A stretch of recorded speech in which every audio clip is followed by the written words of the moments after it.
কিন্তু নবী বলছেন সহি হাদিস, আল জান্নাতু তাহতা আকদামিল উম্মাহাত, জান্নাত হচ্ছে তোমার বাপ মায়ের। আমি হাদিস কুরআন খুঁজে কোথাও এটা এখনো পাইনি যে পীর মুরিদের জন্য দোয়া করলে কবুল হবে। হতেও পারে, আবার নাও হতে পারে, কিন্তু নবী বলছেন তিন ব্যক্তি দোয়াকে আল্লাহ ফেরত দেন না।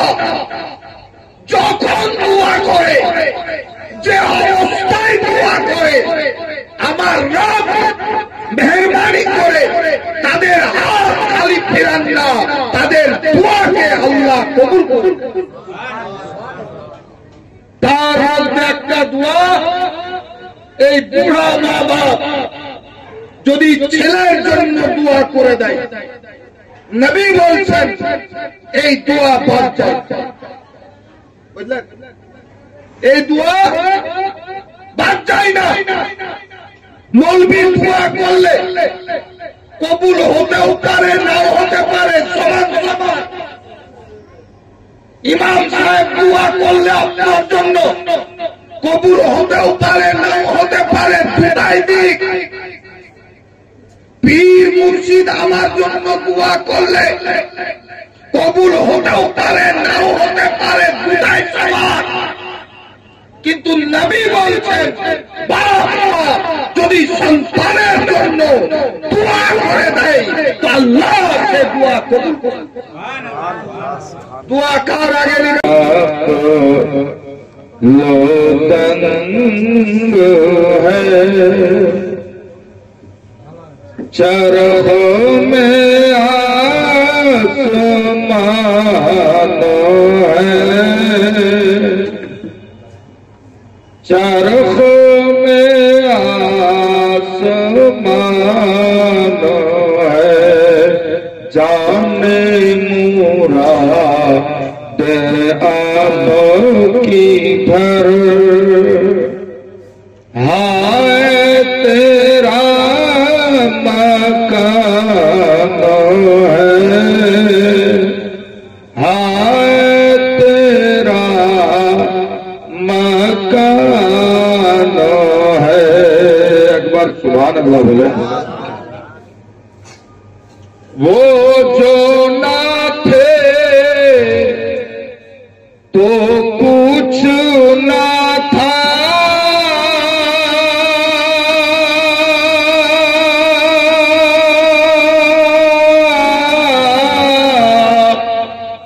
वो जो ना हो तो कुछ ना हो, वो जो ना थे तो कुछ ना था,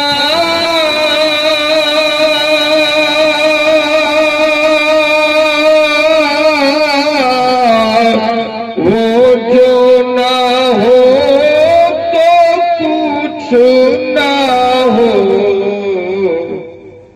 जान है वो जहान की,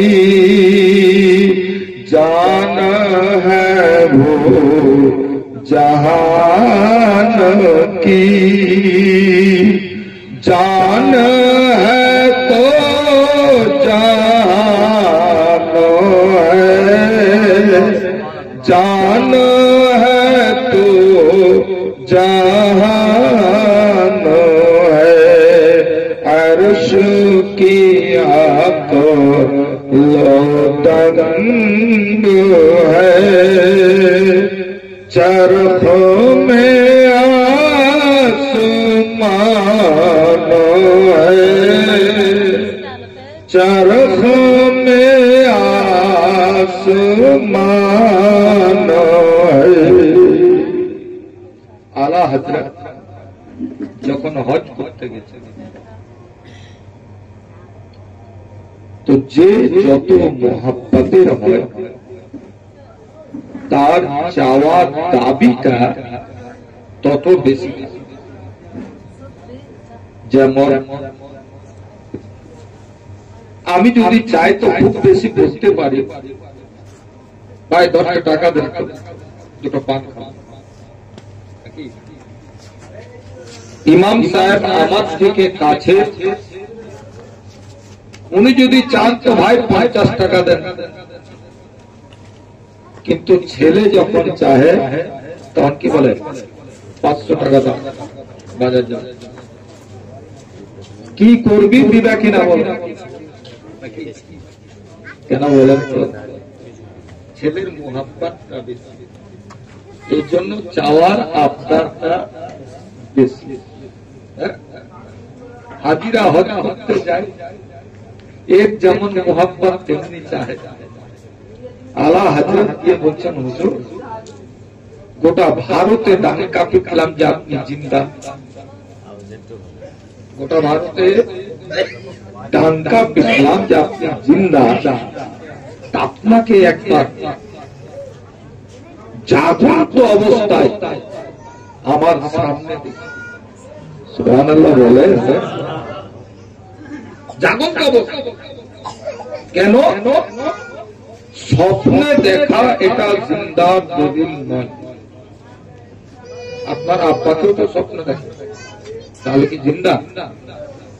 সেদিন তো আমার মাকে স্বপ্ন দেখলাম, তাহলে জিন্দা নয়। স্বপ্নে দেখার দলিল জিন্দা নয়, জিন্দা দেখার দলিল কি? আমার সামনে হাজির হয়ে আল্লাহ হাজার কাঁদতে লাগলেন, চোখ বন্ধ করছেন, কাঁদছেন, হুজুর আমাকে একবার দেখা দিবেন। হঠাৎ চোখ খুলেছেন তো দেখছেন নবী সামনে দাঁড়িয়ে আছে।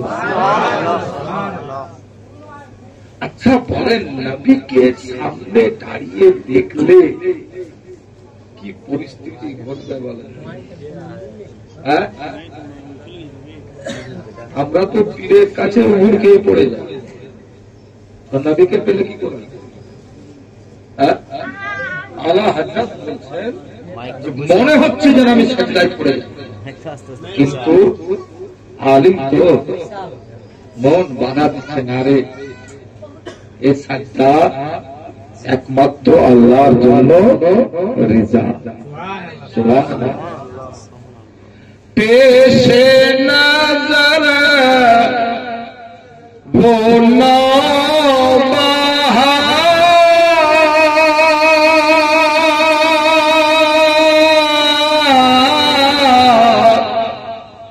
सजदे को दिल है बेकरार,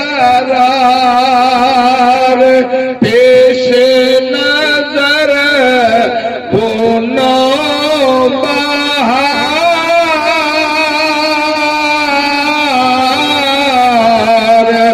सजदे को दिल है बेकरार, रोकिए सर को रोकिए, हाय इम्तिहान है, यही तो इम्तिहान है, अर्श की आप लोदंग है, चरख में आसमान है, चरख में आसमान है।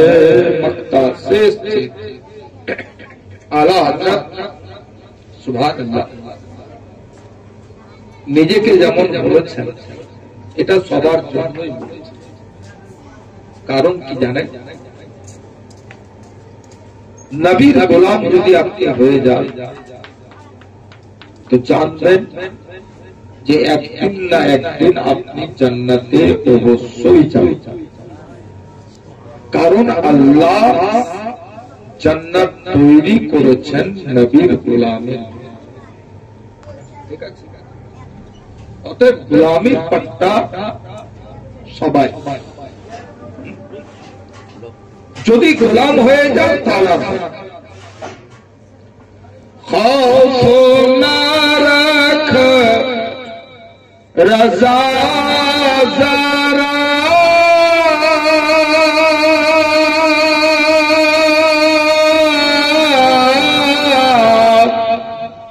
तू तो है आबुदे मुस्तफा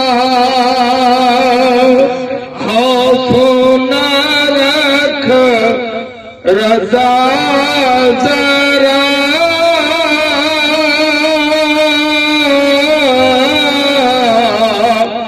तू तो है आबुदे मुस्तफा तेरे लिए आमान है तेरे लिए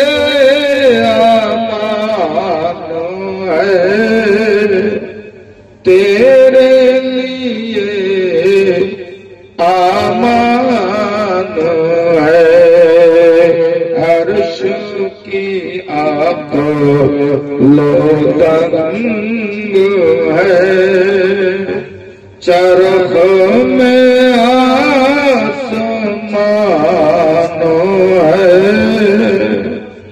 चरख में आसमान है अल्लाहुम्मा सल्ली अला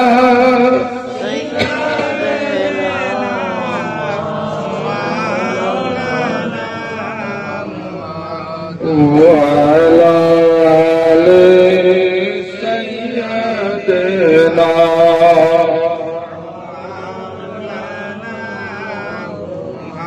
সাল্লাল্লাহু তাআলা আলাইহি ওয়াসাল্লাম। ভাইরা আমার, আমি আল্লাহর কোরআন অটুট সংবিধান থেকে একটি আয়াতে শরীফা তেলাওয়াত করেছি, কারণ বুঝা লোক দায়িত্বে থাকতে গেলে জলসা কামিয়াব হয়। ম্যাক্সিমাম জায়গায় সুন্নিদের জলসা বেশিরভাগ কামিয়াব না হওয়ার কারণ একটা, যে বক্তা যখন বক্তব্য রাখতে উঠেন তখন সবারই বক্তব্য এক রুটে চলে যায়। হয় কি হয় না? এটা যদি ভাগ করা যায় যে আপনি নবী সম্পর্কে বলে, আপনি ওয়ালি সম্পর্কে বলে, আপনি ইসলামের উপরে বলে, তাহলে সমাজে অনেক উপকার হবে। কিন্তু এই জায়গাটাতে কিছুটা খামি থাকে। এখানে যাই হয় বাড়িওয়ালার তরফ থেকে আলিমদেরকে নেতৃত্ব দেওয়ার জন্য আমার বক্তব্যের একটা রুট বানানো। সেটা কি? যে এশার নামাজের পর থেকে আমি দেখলাম 3 জন মেহমান ইনারা বিয়ে সম্পর্কে, বিবাহ সম্পর্কে, স্বামীর মর্যাদা সম্পর্কে, স্ত্রীর হক সম্পর্কে, ছেলে দেখা সম্পর্কে, মেয়ে দেখা সম্পর্কে 3 জন মেহমান আলোচনা করে। এই জন্য আমাকে বলা হলো, হুজুর প্রোগ্রাম 2 রকমের, আপনি 1 রকমের যেতে পারেন। আমার সেনাসিস মাওলানা আজমির বলল যে হুজুর ওয়ালিদাইনের ফজিলতের উপরে আপনার বক্তব্য হবে। তার কারণ আজ বর্তমান আল্লাহর কসম করে বলি, মুসলমান বাপ মায়ের ফজিলত সম্পর্কে যদি জানত তো পীর বাপ মাকে রাখে। কিছু পাগলা মুরিদ থাকতে পারে, আমিও পীরের মুরিদ, উল্টা ফতোয়া দিবেন না। পীরের পিছনে যেভাবে খরচ করা হয়, পীরের যেভাবে ইজ্জত করা হয়, পীরের পিছন পিছন যেভাবে ছুটে বেড়ানো হয়, পীরের কে যেভাবে নজরানা দেওয়া হয়, যদি আজকের জবাব বাপ মায়ের ফজিলত সম্পর্কে জানতো তো পীরের থেকেও কদর বাপ মায়ের বেশি করত। আমাদের বাপ মায়ের দুবেলা না খেয়ে থাকা, রাস্তায় ভিক্ষা করা, কম্বল ছেঁড়া গায়ে দেওয়া, চাটের বস্তায় ঘোরা, গোয়াল ঘরের দরওয়াজায় ঘোরা, এই দৃশ্য কমপক্ষে মুসলমানের ঘরে দেখতে পাবে। বললাম না না হোক,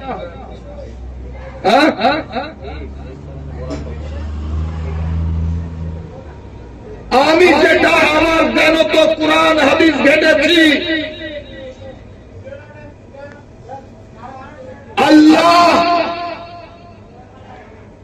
এবং আল্লাহ রসুল এবং তারপরে যদি স্থান কিছু থাকে সেটা হচ্ছে বাপ মায়ের। আমি আমার জ্ঞানত হাদিস কোরআন খুঁজে কোথাও পাইনি যে পীরের পায়ের নিচে জান্নাত, এটা আমি হাদিস কোরআন খুঁজে কোথাও পাই না। কিন্তু নবী বলছেন সেই হাদিস, আল জান্নাতু তাহতা আকদামিল উম্মাহাত, জান্নাত হচ্ছে তোমার বাপ মায়ের।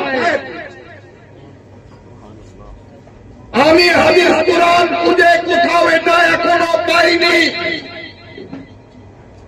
যে পীর মুরিদের জন্য দোয়া করলে কবুল হবে। হতেও পারে, আবার নাও হতে পারে, কিন্তু নবী বলছেন তিন ব্যক্তি দোয়াকে আল্লাহ ফেরত দেন না। যখন দোয়া করে, যে অবস্থায় দোয়া করে, আমার রব মেহেরবানি করে তাদের হাত খালি ফেরান না, তাদের দোয়াকে আল্লাহ কবুল করুন। তার মধ্যে একটা দোয়া, এই বুড়া মা বাপ যদি ছেলের জন্য দোয়া করে দেয়, নবী বলছেন এই দোয়া বাদ যায়। বুঝলেন, এই দোয়া বাদ যায় না। মৌলবি দোয়া করলে কবুল হতেও পারে, নাও হতে পারে, সমান সমান। ইমাম সাহেব দোয়া করলে আপনার জন্য কবুল হতেও পারে, নাও হতে পারে, দুটাই দিক। পীর মুর্শিদ আমার জন্য দোয়া করলে কবুল হতেও পারে, নাও হতে পারে, দুটাই সমান। কিন্তু নবী বলছেন বাপ মা যদি সন্তানের জন্য দোয়া করে দেয় তো আল্লাহ সে দোয়া কবুল করেন। দোয়া কার আগে নেবেন জওয়ানেরা বলেন? হাত তুলেন। দোয়া কার আগে নেবেন? হাত উঠবে কি করে? ওই যে বলল না, ইমাম সাহেব বলছিলেন বিবিতে নাকে বলছি দিয়ে ঘুরে বেড়ায়, বাপ মাকে খেতে দেয় না, পোল্ট্রি মুরগি বাজার থেকে নিয়ে এসে আলাদা কামরায় ঢুকে যাচ্ছ, বুড়া বুড়িকে দেখাবে না, বেকার লেগে রসমালাই কালিয়াচক থেকে নিয়ে এসে চাদরে থেকে বহুর ঘরে ঢুকো, কি জানি না পাইলে কে বসবে, হাত তুলবে কি করে? কার কাছে দোয়া নেবেন? হাত তুলেন। মায়ের কাছে 1 নম্বর, 2 নম্বর বাপের কাছে, তারপরে যার কাছে নেবেন না, ওটা আমার দেখা দরকার। উদিকটাকে আমি যাবো না, 2-1টা ভিখারির কাছেও নেওয়া হয়, নিতে পারে। তালবিলদের কাছেও নেওয়া হয়, নিতে পারে, আপত্তি নাই। ইমাম সাহেবের কাছেও দোয়া নেওয়া হয়, নিতে পারে, আপত্তি নাই। পীরের কাছেও দোয়া নেওয়া হয়, নিতে পারে, আপত্তি নাই। কিন্তু নবীর হাদিসের উপরে আমল করে আগে মায়ের কাছে দোয়া নেন, তারপর বাপের কাছে নেন, তারপর গায়ের কাছে নেন। কিন্তু একে উল্টা ভূতে ধরে নিয়েছে গো, উল্টা দিক থেকে শুরু করছে। বুড়ি ওর বাড়িতে বসে আছে, বুড়া ওর বাড়িতে বসে আছে, কথাই বলে না, দোয়া নেওয়া তো দূরে। একদম আল্লাহর কসম করে নবীর ডাইসে বলছি, আমি একটু দোয়া তাবিজের কাজ করি। একটা বয়স্ক মহিলা গেছে, একটা অক্ষর বানিয়ে বলি না, নবীর ডাইসে অভ্যাস নাই। কারণ আমার খেয়াল আছে, অন্য কারো খেয়াল থাকে কি থাকে না জানি না, কিন্তু আমার খেয়াল এটা আছে যে কবরে আমাকে হিসাব দিতে হবে, হাসরে আমাকে হিসাব লাগবে। এই মানসিকতা আমার কার আছে না আছে ওটা পরে, আমি আমার কথা, কারণ আমার কবরে আপনার কথা জিজ্ঞেস করা হবে না, ওতে আপনাকে নিয়ে অত আমার টেনশন নাই। আমার টেনশন হচ্ছে আমাকে না মৌলবি হলে কবরে ছাড় দিবে নাকি? যোগী পুলিশ যেমন ভিআইপি দেখে ছাড় দিচ্ছে, কবরে মনে করছেন ছাড় দিবে বলে? যারা টুপি পরে বেড়াতে বলে ছাড়, বড় বক্তা ছিল বলে ছাড় নয়, হিসাব আরো করা আছে হুজুরে। কারণ হুজুর তুমিও নষ্ট হয়েছ, সমাজকে নষ্ট করেছ, এর জবাব তোমাকে আজকে কবরে। কথা বুঝতে পেরেছেন তো? হক কথা 2-4টে শুনেলেন। কারণ নিঃশ্বাসের বিশ্বাস করি না বাবা, আর আসবো কি না আসবো, যে মাহফিলে যাই মনে করিনি যে মনে হয় আর আসবো না, হয়তো শেষ ওয়াজ করে। এই জন্য ঘড়ি দেখা দেখি আমি পছন্দ করি না, আর আমার বক্তব্যে ঘড়ি দেখলেন না। যদি দেখতে হয় তাহলে আগেই বলেছেন, আমি দেখে ওটাই। আপনি বলেন হুজুর বলেন বলেন বলেন, আধেক যাওয়ার পরে বলছেন হুজুর শেষ করে দেন, আগে বলেছেন কেন বলেন বলেন? এটা হিসাবের কথা।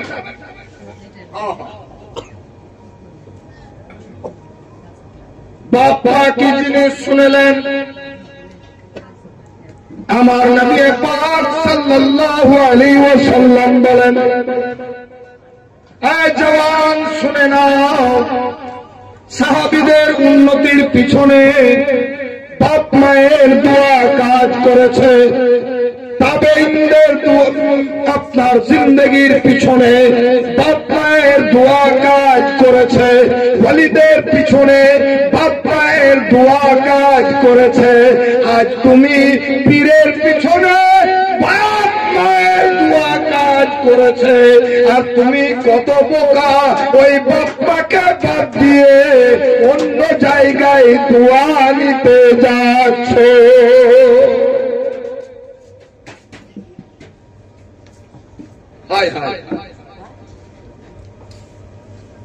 তো বলছিলাম কি জানে, ওই মহিলা এসে বলছে কি জানে, আমার সঙ্গে আমার কাছে এসে, বাপ তোর কাছে কেন চাচি?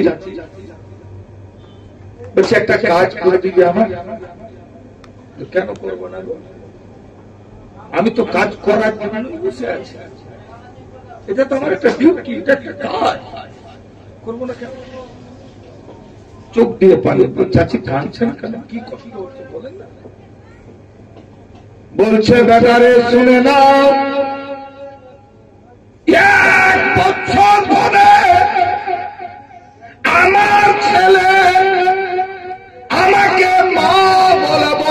করে দিয়েছে।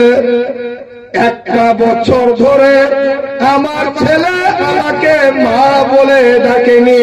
বেটারে, ও বেটা জাহাঙ্গীর, আমার ছেলে খেতে না দেখ, আমার আপত্তি নাই, আমি ভিক্ষা করে খাবো।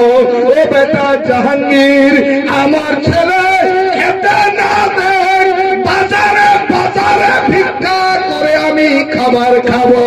কিন্তু বেটারে, যখন বাড়ি ঢুকি মা শব্দটা শোনার জন্য কলজাটা ফেটে যায়।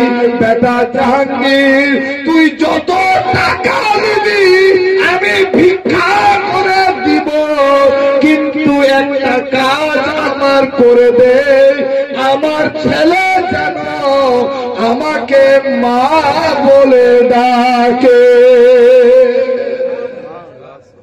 বানাওয়াটি কথা বলছি না, একদম বাস্তব কথা বলছি। আমার সামনে মা এসে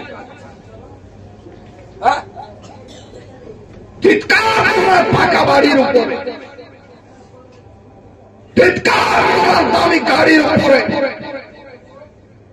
চিৎকার আমার ফ্যামিলির স্ট্যাটাসের উপরে। যে ফ্যামিলিতে মাকে বাপকে সুখে রাখতে পারে না, ও ফ্যামিলির স্ট্যাটাস কি বজায় রাখে? আফসোস লাগে না? আগে এইসব ছিল না। হ্যাঁ, আপনি শুনলে অবাক হয়ে যাবেন। আমার শ্বশুররা 5টা ভাই এখনো এক সংসারে আছে, রেকর্ড কাজ এখনো এক জায়গায়। আর আজকাল বিয়ে দেওয়া হলো, একটা বোম্বাই বা দিল্লি বা কলকাতা গেল, পরের ক্ষেপে এসে মনটা ভারী ভারী। মা জিজ্ঞেস করছে, হারে বেটা শরীর খারাপ, মন ভারী লাগছে? না, কিছু হয় বাবা, শরীর খারাপ হলে চ ডাক্তার বাড়ি নিয়ে যাবো। না, কোথাও নিয়ে যেতে হবে। ওইভাবে কাজে গেল। পরের বারে এসে বলছে, আমি ভিনো খাবো। ভূতে ধরে নিয়েছে, বুঝতে পারলেন? আমি আলাদা হবো। আশ্চর্য সন্তান, বাপ্পাকে দুটো খাবার দিবার ভয়ে এই বউয়েরা কথা বলে, এই ছেলেরা পৃথক হয়ে যায়। আফসোস লাগে যাওয়া। কোরআন বলছে, শুনো, তোমরা নিজের ভাইয়ের উপরে, বাপ মায়ের উপরে স্ত্রীর হক বেশি না মায়ের হক বেশি? মা বাপ যদি ইচ্ছা করে, মশলা শুনেলে, মা বাপ যদি ইচ্ছা করে, যদি বলে বউটাকে তালাক দিয়ে দে, মশলা বলছে তালাক দিয়ে দেবে। এত করা আগো খালি আমাদের জামানায় নয়, ইব্রাহিম আলাইহিস সালাম মা হাজরাকে, হযরত ইসমাইলকে মক্কা শহরে রেখে দ্বিতীয় স্ত্রীকে নিয়ে শাম দেশে, ফিলিস্তিন এলাকা, সিরিয়া, শাম দেশ, ওখানে গিয়ে থাকলে মধ্যে মাঝে দেখা করতে আসতেন উটের উপরে চেপে। একবার উটের উপরে চেপে আসছেন, মা হাজরার তখন ইন্তেকাল হয়ে গেছে হয়তো। এসে উটের উপরে বাড়ির সামনে দাঁড়িয়েছেন হযরত ইসমাইলের ছেলে। গিয়ে বললেন, হ্যাঁ গো ইসমাইল আছে? একটা মেয়ে বেরিয়ে বলছে, না গো উনি নাই, কোথায় গেছেন জানি না। যারা যারা যাওয়া কি বললেন? ইব্রাহিম আলাইহিস সালাম বলেন, শোনো বাপ, মা আমি চললাম, তবে ছেলেকে ইসমাইলকে বলে দিও যে একটা বয়স্ক লোক এসছিলেন দেখা করতে, দেখা পেলেন না, তবে কাজ করিও চৌকাঠটা পাল্টাতে বলে দেব। চৌকাঠ পাল্টালে বলে চৌকাঠটা ভালো না। মেয়ে ছেলে বুঝতে পারলো না। ইসমাইল আলাইহিস সালাম এলেন, ভাগো একটা বয়স্ক লোক এসেছিল, কি রকম দেখতে বলে এরকম এরকম এরকম। কিসে ছিলেন বলে উটের উপরে। বুঝছে তাই? কেমন চেহারা বলে এরকম। এই নামতে বলনি, বসতে বলনি। বুঝছে না, আপনি খালি জিজ্ঞেস করলেন যাগো ইসমাইল আছে, আমি বললাম নাই। কোথায় গেছেন বলে জানি না। কিছু বলে গেছেন? হ্যাঁ বলে গেছে, তোমার দরজা চৌকাঠটা পাল্টে দিবে, চৌকাঠটা ভালো লাগে। ইসমাইল আলাইহিস সালাম বাড়ি, হ্যাঁ এটাই বলেছে। কথা বুঝতে পারলেন তো? হ্যাঁ। কিছুদিন পর আবার গেছেন, আবার দেখছেন ইসমাইল সন্ধ্যায়। ইব্রাহিম সাহেব দেখাবো ইসমাইল কই? এই মহিলা বলছে যে তাই তো, আপনাকে চিনি না হুজুর, আপনি বয়স্ক মানুষ, কত দূর থেকে এসছেন, কাজ করেন না, কথা বলবেন ঠিক আছে, আপনি বাপের বয়সে, একটু মুখ থেকে নামেন, এক গ্লাস পানি খান,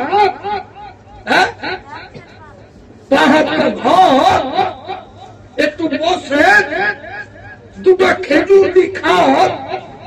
উনি আসছে। ইব্রাহিম আলাইহিস সালাম বললেন আমার সময় নাই, তবে ইসমাইল আসলে বলে দিবে যে এবার চৌকাঠ ঘরে ঠিক আছে। কথা বুঝতে পারলেন তো? আরে ছেলেরা সব সুর ধরে নিয়েছে, টাকা রোজগার করতে শিখেছে। এক কাপ দিল্লি গেল, মুম্বাই গেল, ঘুরে এলো, মন ভারী। কেন ভারী জানে? কেন ভারী? কানের কাছে রেডিও বাজছে, কত টাকা নিয়ে এলেন? 30,000 টাকা নিয়ে এসছি। তো কি করবে 30,000 টাকা? কেন আব্বা আমাকে দিব, বরাবর তো দিই, সবই দিবি না। বলছে কাকে দিব? 500 দিব। আমি নিয়ে কি করবো? তাহলে 1000 দিব। তোমার হাত খরচের কি দরকার? আব্বাই তো বাজার করে, যা খাবার দরকার, শাড়ি, ব্লাউজ, ছায়া সব তো আব্বাই কিনে এনে দেয় কালিয়াচক বাজার থেকে। তার কি দরকার? না তো 2000 লাখ। তুই না না বলছি, কি করবে? বাপমাকে দিয়ে দেবো। শোনা, সবই দিয়ে দিবে। আমাদের বেটা বেটির লেগে কিছু রাখবে না। বিসমিল্লাতে বেটা বেটি। আরে তোকে যদি বেটা বেটি নাই দেয় আল্লাহতে কি করবি? হ্যাঁ হাজরাত, এই রোগের কারণে বুড়াদের ইজ্জতের কমে গেছে। যারা বুঝালো তারা কালকেও ইজ্জত করেছে, আজকে জওয়ান শুনেলেন, দোয়া যদি নিতে হয় আগে ওই মাটার কাছে নেন, কারণ ওই মাটা যেভাবে দোয়া করবে ওই দোয়া জাহাঙ্গীর মৌলভীও করতে পারবে না। মা যেটা সন্তানের জন্য যে ভাষায় দোয়াটা করে ওই দোয়াটা ইমাম সাহেবের দ্বারাও সম্ভব না। মা যে ভাষায় দোয়াটা করে ওই দোয়া পীরও তোমাকে করবে না, কারণ পীর তো তোমাকে ভালো মতো চিনেই না। কি গো, ওই কুম্ভতে দেখছেন ভিআইপিদের জন্য আলাদা গেট, ভিআইপিদের জন্য আলাদা রাস্তা, ভিআইপিদের জন্য আলাদা হোটেল, ভিআইপিদের জন্য আলাদা থাকার জায়গা, ভিআইপিদের জন্য আলাদা খাবারের জায়গা।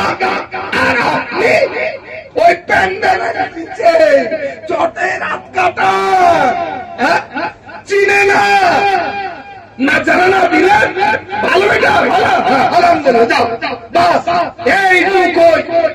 অতএব শোনো, মায়ের কাছে দোয়া লাও, দোয়া যদি দিতে হয় বাপের কাছ থেকে দোয়া লাও, কারণ এর অন্তরে ধাক্কা লাগা যে দোয়াটা আছে কলিজার ভিতর থেকে আসে। আমার নাম বলেন, আমি ওই মায়ের দোয়াকে ফেরত ফেরত একটা রিওয়ায়াত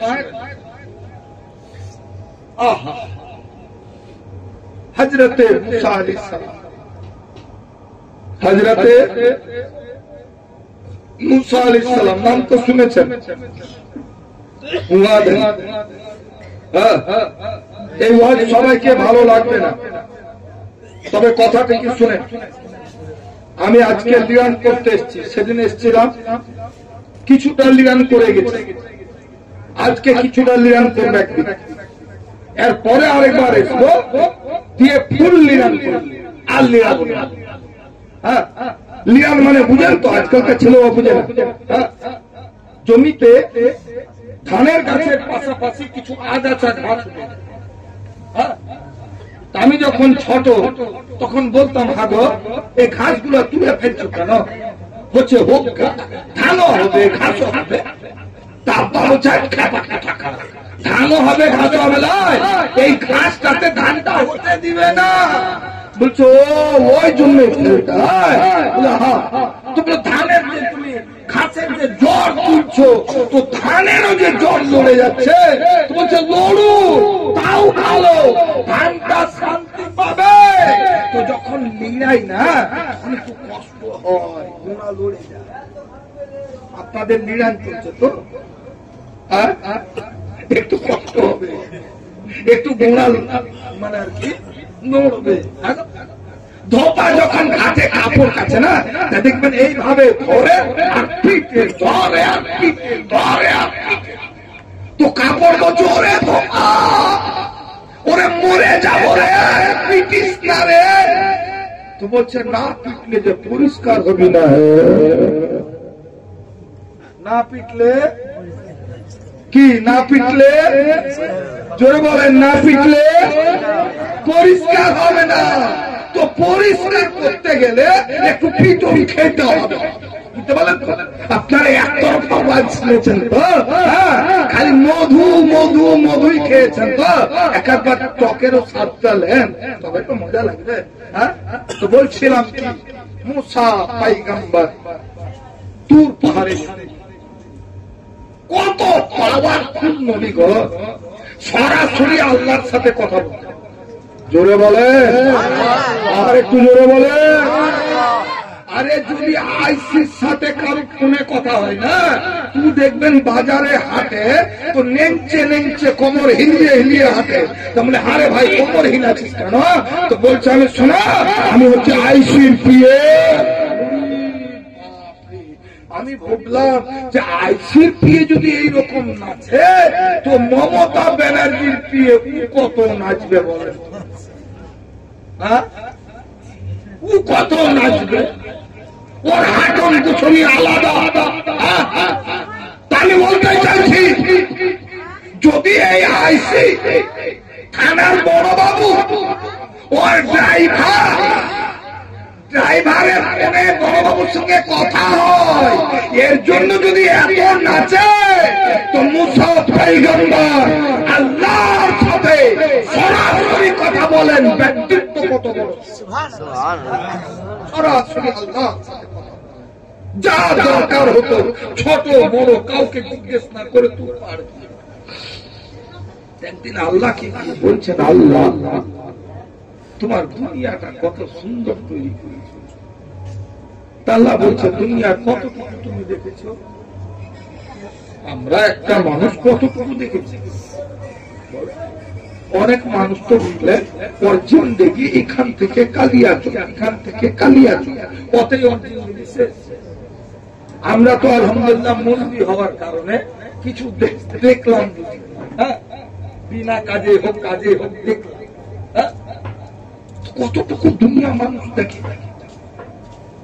আল্লাহ বলছেন কতটুকু দেখেছি, আল্লাহ চাই দেখেছি বড় সুন্দর গাছপালা, পাখি, জঙ্গলে।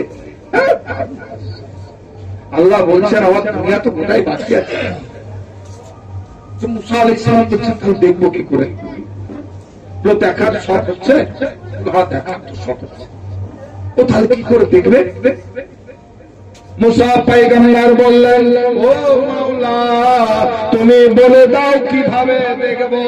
মুসা পয়গম্বরকে আল্লাহ বললেন, মুসা পয়গম্বর এক কাজ করো, এই গ্রামের লাস্টে চলে যাও, একেবারে শেষে চলে যাও, একটা ঝুপড়ি দেখতে পাবে, সাধারণ একটা কুটরি ঘর দেখতে পাবে। ওই ঘরে দেখবে একটা লোক বাস করে, একটা জওয়ান বাস করে।